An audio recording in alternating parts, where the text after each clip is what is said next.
Hello and welcome to Game Changer Live. We were created to inspire with topics around positivity, coaching, mindset, and overcoming perfectionism.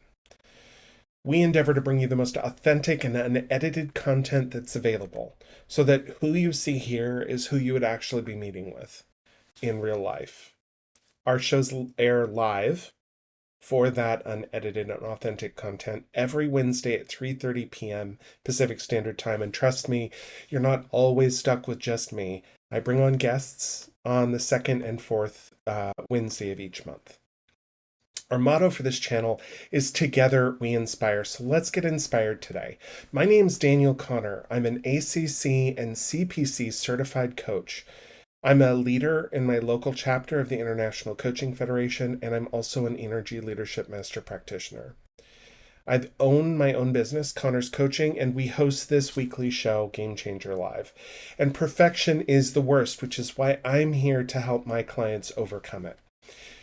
From holding yourself back to pretending to be someone you're not to impress people or control your future, my clients overcome it by changing from the inside out so that they define who they want to be, who they want to see in the mirror, and stop holding themselves back to make progress and deep results, ultimately, so that they can feel satisfied with the person that they see reflected in the mirror.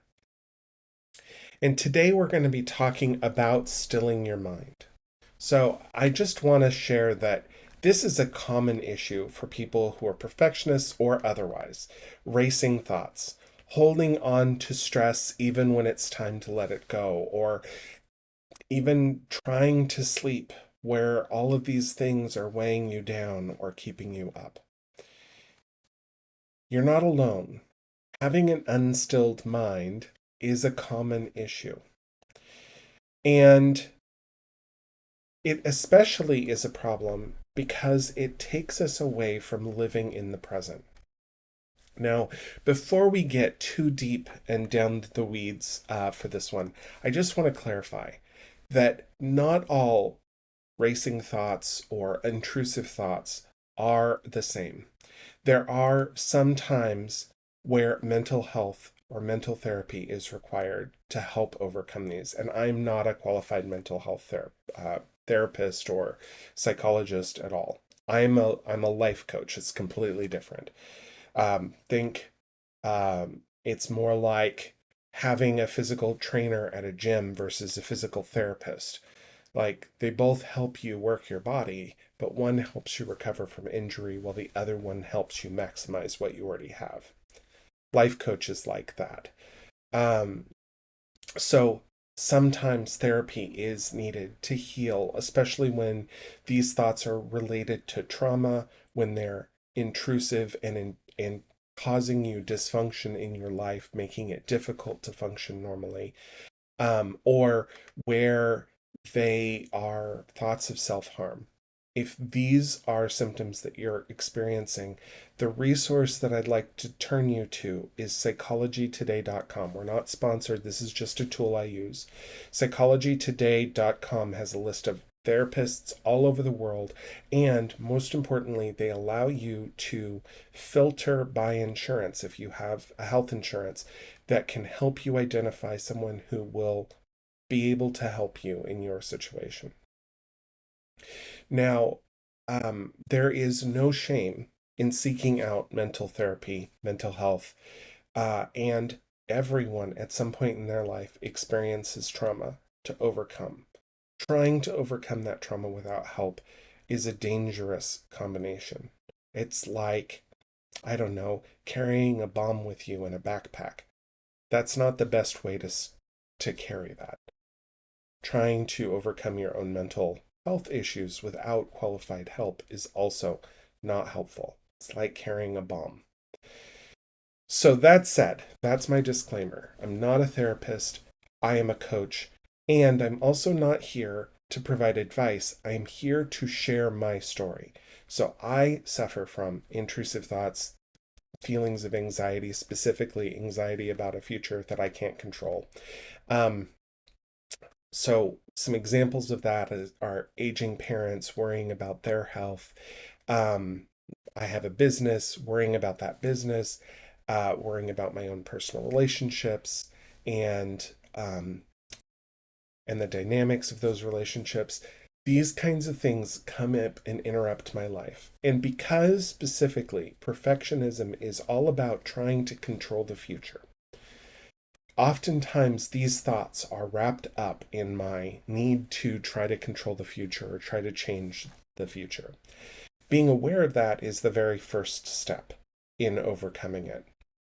But I'm going to be sharing two tools that I use today, two simple exercises I use today to help still my thoughts so that I can get back to normal and back to enjoying the present. Now, before we do that, I just really want to define why this is important, why a still mind is important. Hopefully, it's obvious. However, I've worked with a lot of perfectionists who think there's nothing wrong in how they're living their life. And that's true. There isn't anything wrong with it. But it isn't the most optimal way to live your life. Our brains have limited resources. And when our resources are tied up in all of this extra stuff, the stuff that's not actually happening right now, that's down the road and in the future, that we can't even do anything about, it's taking resources away from our mind being in the present and enjoying the present, or making the choices that we're not going to regret down the road in the present. So we have these limited resources. Secondly, there's this wisdom that I've been really submersing myself in lately. And it comes from this quote that you've heard on this channel before if you've watched before. And that is from Lao Tzu, that you're depressed if you dwell in the past, you're anxious if you dwell in the future, and if you live in the present, you are at peace. And the more I live with that wisdom, the more I experience it, the more I realize that that is so wise, beyond the measure of just the few words that are put together, that the past and the future are illusions that intrude on the present. The past happened. It's not happening. And if we keep living in that past, of course, we're going to feel depressed about it because we're looking on it from a completely different standpoint than what we lived it. When we were in that situation in the past, whatever it is, your decisions would have been different because they would have been informed based on who you were at that time. But you're a different person now in the present. And when that past comes up, we're judging that past based on our current worldview, our current philosophy, and also with that hindsight of what you should have done. And there's nothing you can do to change it. Meanwhile, the future hasn't happened yet. And yet, so often, our anxiety has us living in that future state as if it had happened. It's not optimal for living our lives because we're missing out on the present because of our limited resources. Our mind is being pulled into different time periods that are just illusions that are preventing us from living in the present. Because perfectionism is all about controlling the future, sometimes we have too much anxiety, too much buildup, and it's no wonder that this is a specific issue of having a still mind where we pull all of this extra stress and anxiety into our lives and work our minds into a frenzy. But it's important that we recognize it's impossible to control the future, especially if we're not acting fully and consciously in the present the way we want to act. That's why having a still mind is important. A still mind is about living in the present moment, uncluttered by the past or the future. Another way of thinking about it is through art. When I was learning art in college, I took a lot of art classes around watercolor and things like that. It was something that my family was interested in, and I enjoyed a lot. I enjoyed watercolor. One of the things that I learned, especially with watercolor, is you can add pigment, but you can't take it away very easily. If you try to take it away, oftentimes you'll end up messing up the pigment that you actually want to stay on that painting. And the white space is important for art because that's light for watercolor. That is the light that's reflected on a petal. You can add pigment, but it's very difficult to take it away. So that white space is important for our eyes to help draw us to the part of the painting that we want to focus on. If you look at good art, oftentimes it's not going to be a flat color of all the same color.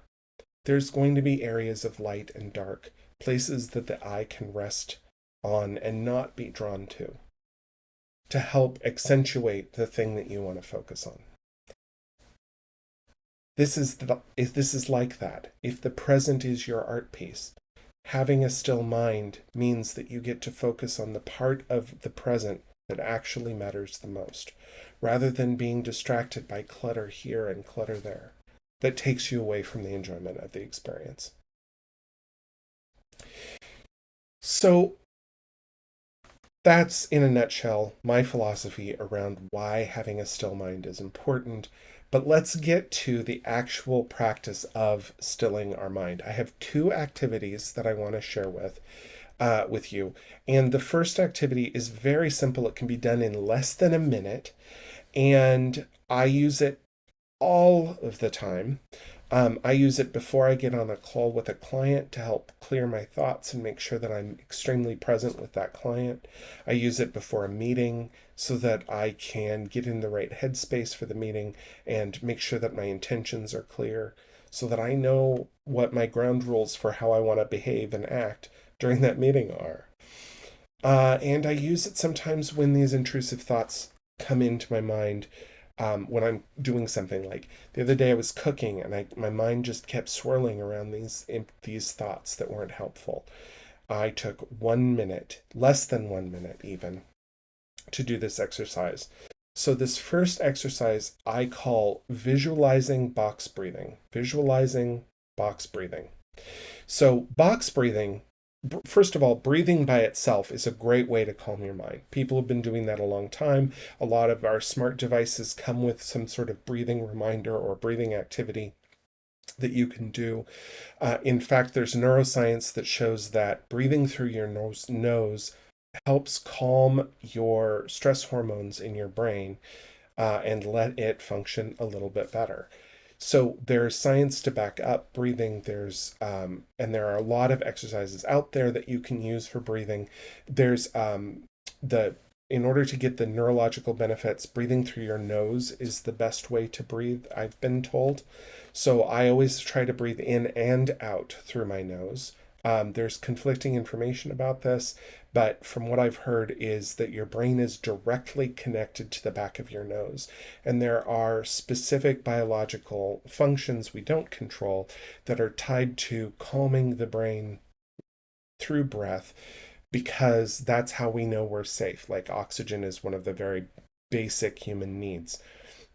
And if we're getting that, our brain can calm down for that one area. And by purposefully and focusing on our breathing, it's an easy way to still our minds. So box breathing specifically is a type of breathing exercise that's out there. There's others, dragon breathing, triangle breathing, focused breathing. I've heard of incremental breathing, where you slow the pace of your breathing over time.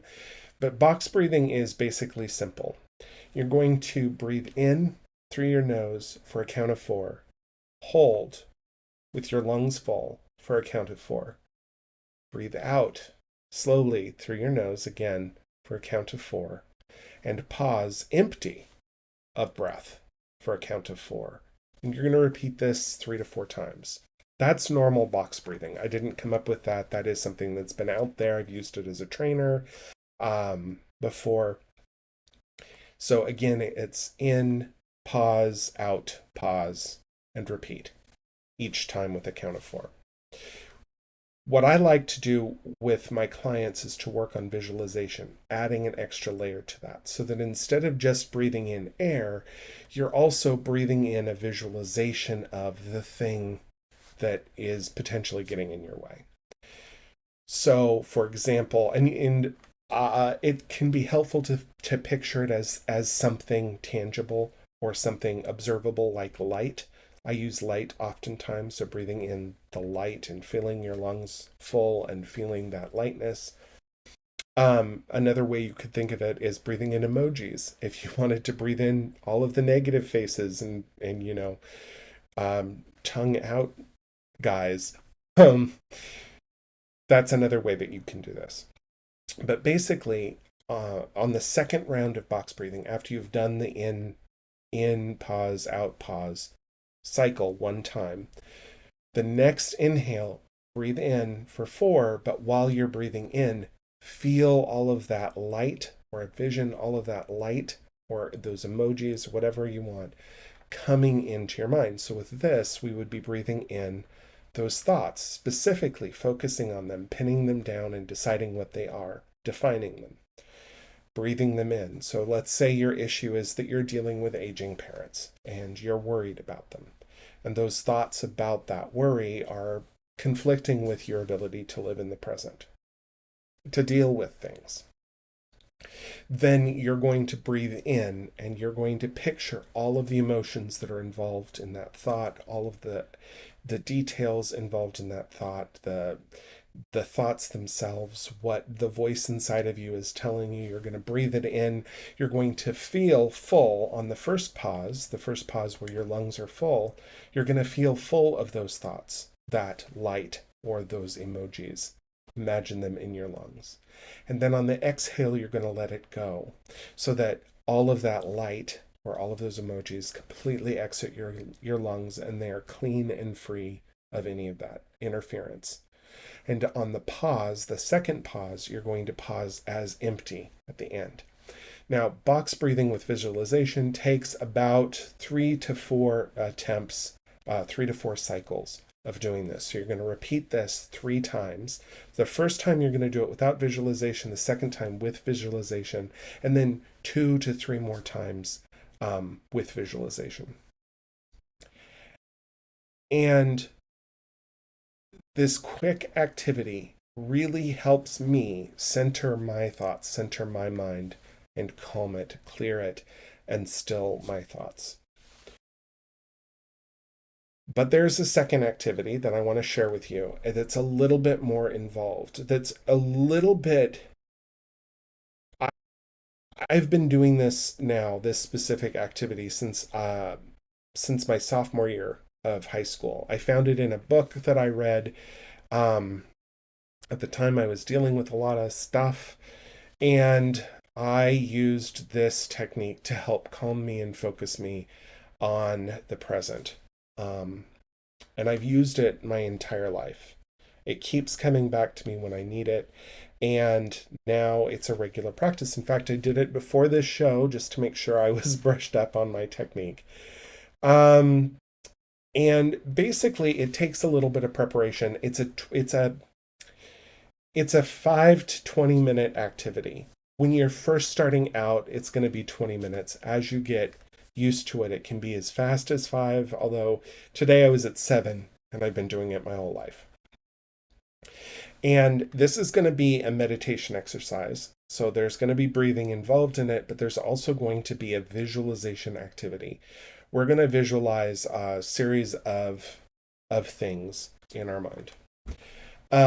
In order to do this effectively, you want to prepare in advance. The first thing you need is time. The second thing you need is place. And the place ideally is somewhere where you can turn off the lights and become very comfortable physically. I prefer laying down for this. However, sitting is okay. You could even do it standing up, but I think it's a lot more effective if your body is totally relaxed in a flat position. So having a place where you can lay down, or you could do it sitting, I can imagine. is important. So first you're going to think about time. You're going to make sure that you have space to do it in. You're going to make sure that you have a place to lie down if possible. And the next thing or last thing you need before you actually do the activity, you need three thoughts that are constantly swirling around for you. So for me, those three thoughts lately have been parents, um, concern for personal relationships, and concern about my business. I'm working on my web page right now. It's a lot of work and I'm behind where I thought I would be. So it's kind of weighing me down. So those are my three things. Whatever your three things are, you're going to know what those three things are. The next thing we're going to do is we're going to actually start the meditation. And I'm going to do a short walkthrough of what that meditation looks like. And this is not the full thing. The full thing takes a full 20 minutes sometimes, especially the first part of it. But basically, we're going to envision ourselves waking up in a meadow.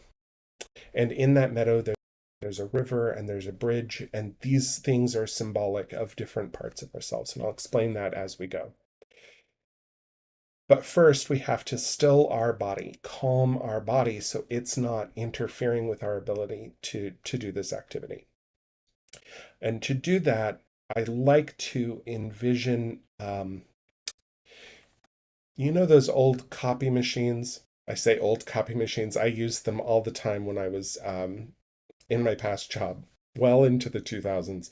But they have a light bar that runs across and scans over objects.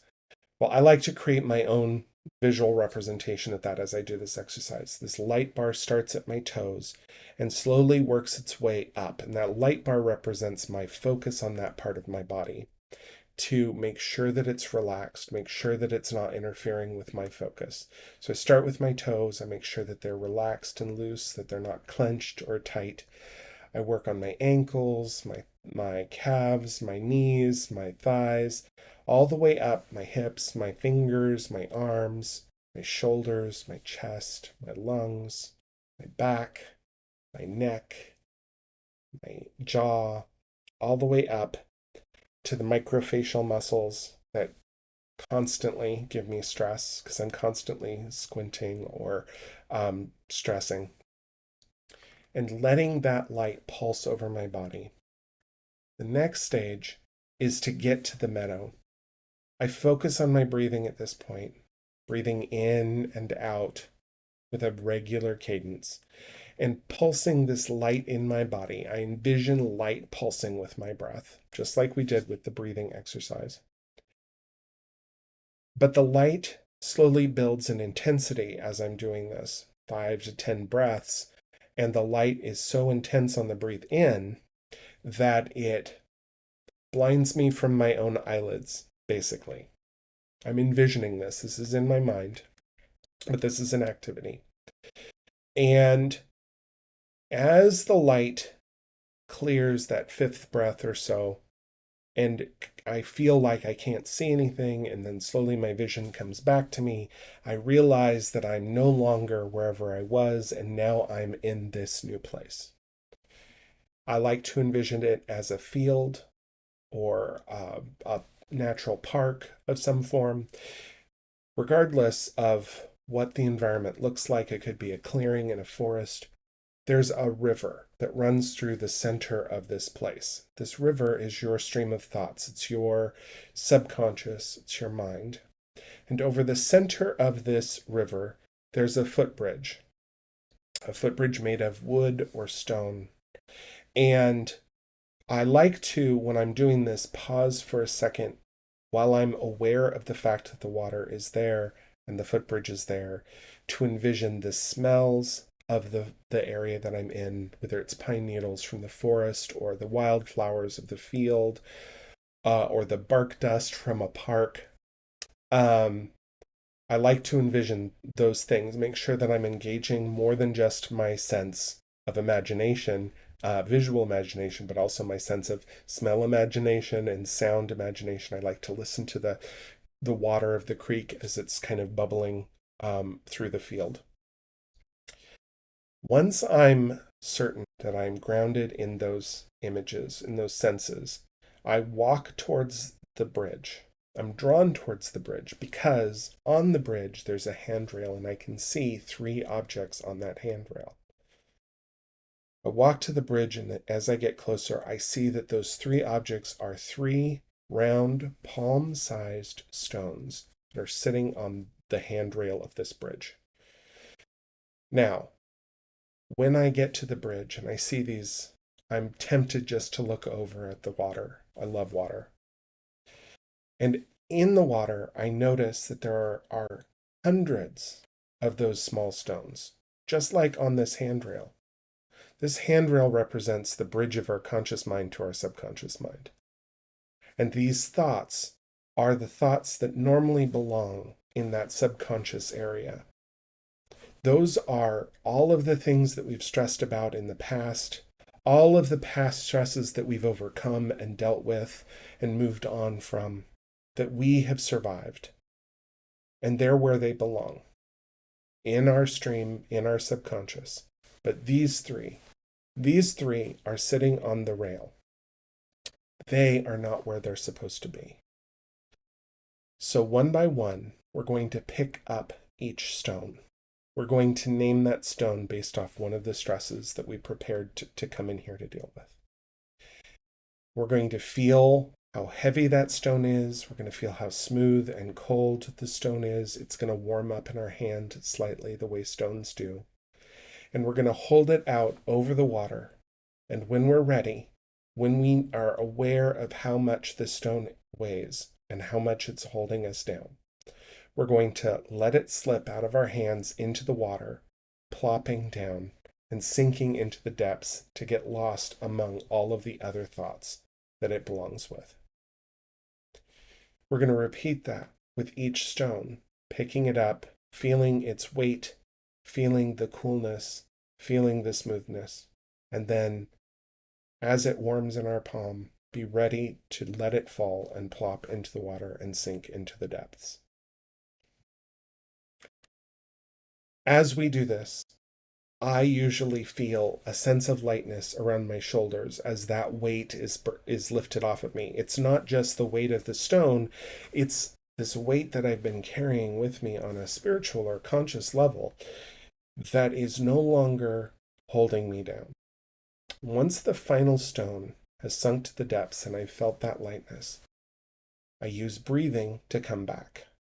Breathing in and out in that visualization realm, but also in the real world, becoming aware of my toes and of my arms and of my legs and of the bed that I'm usually laying in. And then I come back to consciousness. Or I let myself drift off to sleep because it's a very relaxing and it is a good way to get to sleep for me. Having a still mind means creating space and freeing up resources that help you live in the present.